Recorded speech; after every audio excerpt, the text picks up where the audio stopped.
Alright, hello there. So I'm recording my battle preparations for my week 4 game against Twin Dagger. Um, Twin has a very scary hyper offense team here, as you can see. There's Grimmsnarl, who's kind of the crux of a lot of hyper offense with, priority screens, parting shot to pivot around, all that good nonsense. Then you have Greninja, Iron Crown, Megastaraptor, Garchomp, and Zeraora, all of whom fit just right in on a Mega Hyper Offense team as kind of these fast sweepers you can sometimes set up.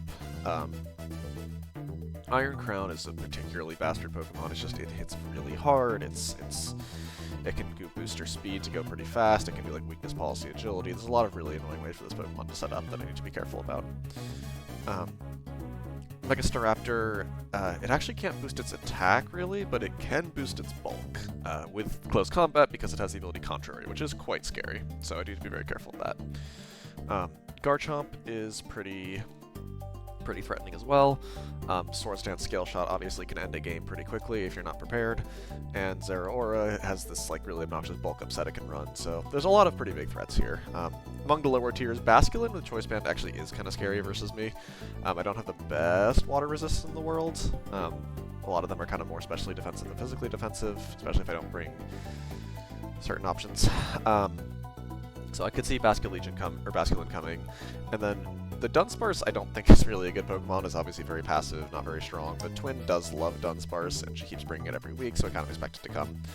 Crobat I'm not that scared of. It can't really do anything to Dragalge, but, it does have 100% use rate. She might just want it for speed control, especially since I have Darkrai.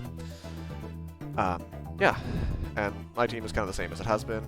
I did say the last week in my preps that I wasn't going to do any FAs this season because I really like the team.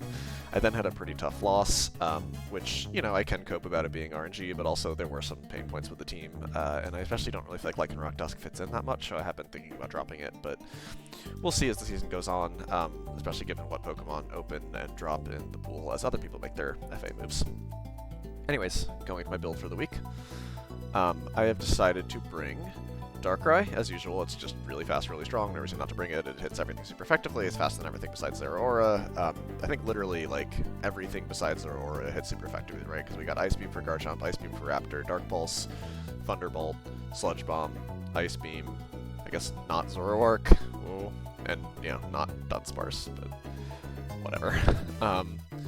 Zapdos is kind of very reliable. I actually didn't have it on the first build, but ended up changing my build after a little bit, partially after remembering that Grimmsnarl doesn't get toxic, which is really nice. But yeah, my idea with Zapdos is if Grimmsnarl shows up, which I think is likely, I'm mostly going to bring it to make sure screens never go up, right? So I can switch in on Grimmsnarl and click Defog. And yes, Staraptor can farm Defog, but Staraptor does nothing to Zapdos. Zapdos is kind of the best fighting, flying type combination check in the whole game. Doesn't learn Stone Edge or anything like that. So we can, even if it gets the defog, we can just click Toxic until we hit and roost off basically any damage it does. I also brought Pressure because Megastaraptor does notably only have 8 close combats. With Pressure, that's 4, which is actually pretty valuable. And I'd actually rather Toxic the Raptor than Paralyze it, so I don't want Static for it, and anything else that makes contact, like Garchomp doesn't really make contact. Zeraora is immune to Paralysis, no contact, pretty much no contact. I don't think it's worth paralyzing Grimmsnarl as priority anyway. So yeah, basically everything we're not worried about contact, so I'd rather just have Toxic on it.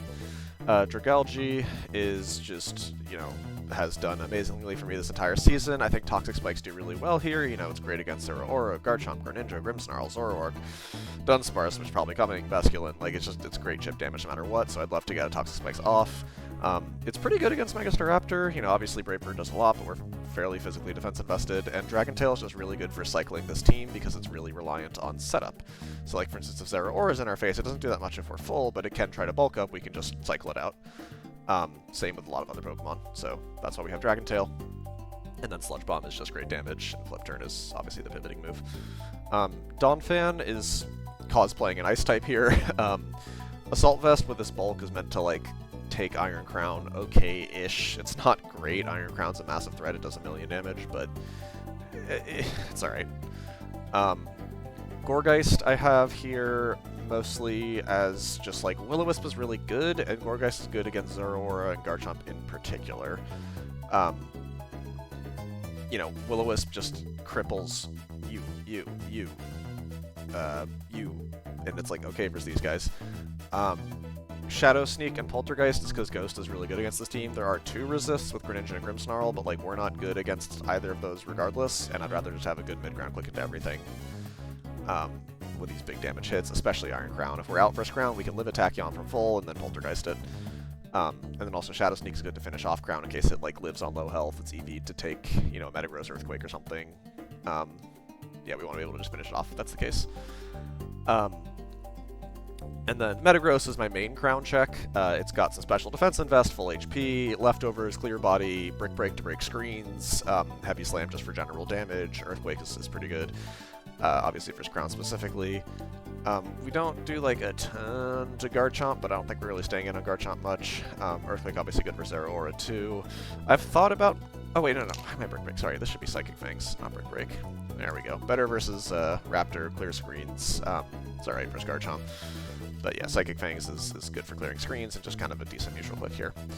So, yeah, that's the team.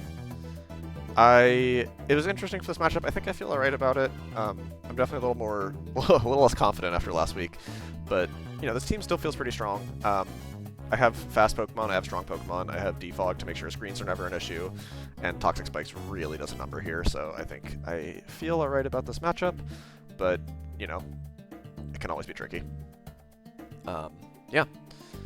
As for the Pokemon I didn't bring, Tauros, you know, obviously, what's it called? Raging Bull breaks screens, which is kind of tempting to bring into Grimmsnarl. I had it on the original build, but, you know, Defog breaks screens better, and Zapdos sits on Staraptor for ages. Which is really nice, and it's also kind of a decent, an okay check to Garchomp, since I'm high speed F, it's okay against Crown. You know, Volt Switch is really good here, because the one ground type. You know, there's a Zeraora, but Toxic, you know, we can Toxic that, and we don't take too much damage from unboosted. And Toxic is just good against the team in general, because there's a lot of setup sweepers that need to stay on the field multiple turns in a row, and we can just Toxic all those out. So, yeah, that's why I've brought Zapdos over Tauros. As for other Pokemon I didn't bring, Lycanroc Tusk, it's okay, but like if Garchomp gets the boost, we're slower. We're slower than Zeraora. We don't do that much to Staraptor. It's kind of good versus Crown, but not if it gets agility, which is what I'm really scared of. And then also doesn't, like, we could Brick Break on Grimmsnarl, like, I guess, but I don't know. Just didn't really feel that good here. Florges is a little too slow paced, and these guys kind of just do too much damage to it. These guys meaning these 4. It's good versus Greninja, but like it could load Gunk Shot, so, you know. I will say it is good versus like Toxic Dunsparce, but what do you do, you know? Walrein is also funny. I actually did consider bringing Walrein here because it is good versus Garchomp, and like kind of okay versus Ground, but it wasn't good enough to justify. And also good versus Greninja, but like not good enough to justify. It's kind of coping to actually pretend it's good. And then Silvally always could be good, but I think I just like the Pokemon I have here better, and there wasn't any type that like really messes up this team, which is what you kind of want for a Silvally type. Alright, so anyway, that's the team. Excited to play this match, hope it's a good one, regardless of who wins or loses. And yeah, see you when the game starts.